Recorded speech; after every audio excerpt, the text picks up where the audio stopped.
Welcome back, everybody. It's that time again. Let's recap what happened in the real estate market in Lower Fairfield County in the month of October.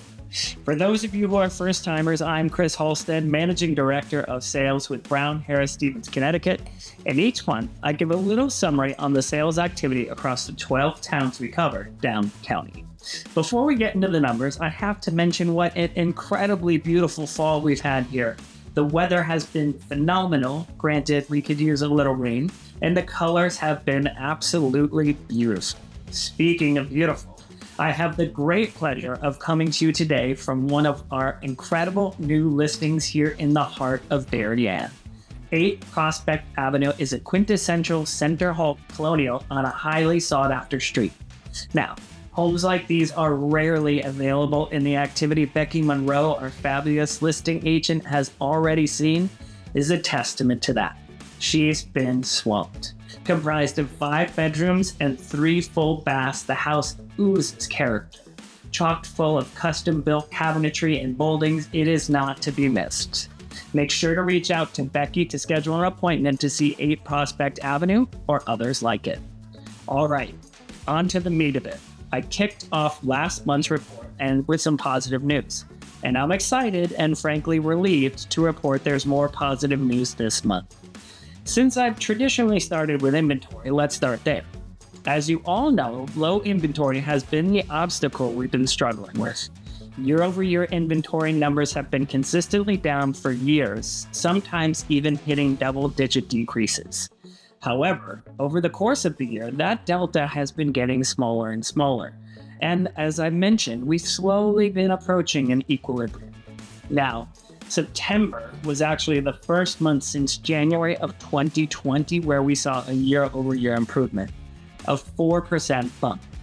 We are back negative again in October, clocking 1,074 active house and condo listings, but the gap was negligible, 1%, which, in my opinion, with 2 consecutive months positive or flat, is a good sign that we have reached that equilibrium, and we're hopefully headed towards adding houses in the coming months.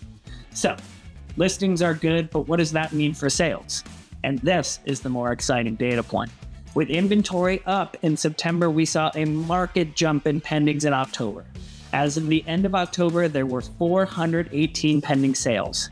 That is a 12% increase from the same time last year, and actually a 13% increase from the same period in 2019, our pre-pandemic market. And the average list price for those pending house sales was up 12% year over year to $2,080,000. Now, unfortunately, closings were down in the month of October. There were 385, down 4% from the same month last year. But remember, those are most likely closings from deals struck in August, and August was a slower month. I expect we'll see a big buoy in closings next month and through December to coincide with the increase in October pendings. Even though there were fewer closings in the month of October, the sales that did close were impressive. Our average list to sale price ratio clocked in at 103% and marked the 20th consecutive month that figure has been north of 100%. That's actually astounding. Of those closings, 54% of house and condo closings went above ask, and an additional 11% sold at the number.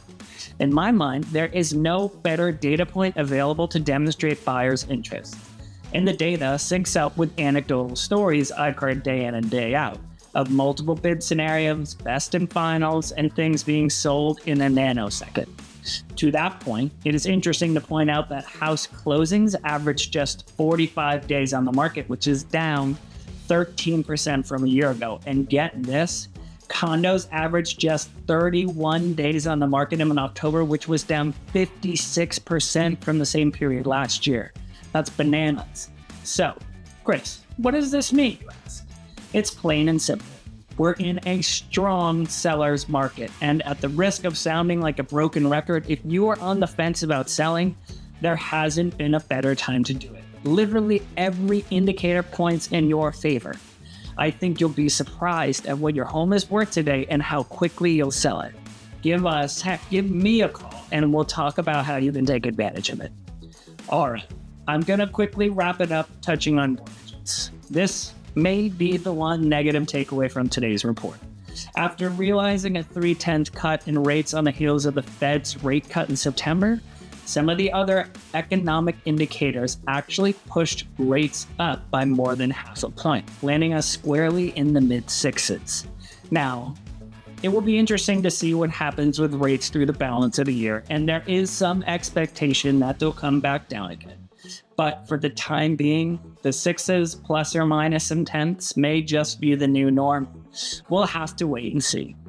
All right, thank you as always for tuning in. If you have any feedback or questions you want answered, please be sure to log them in the comments section, and I'll be sure to address them. Otherwise, remember to click through to our Mastery of Connecticut webpage for more Fairfield County information and in-depth market reports on all of our 12 towns. Happy early Thanksgiving, and I'll see you next month.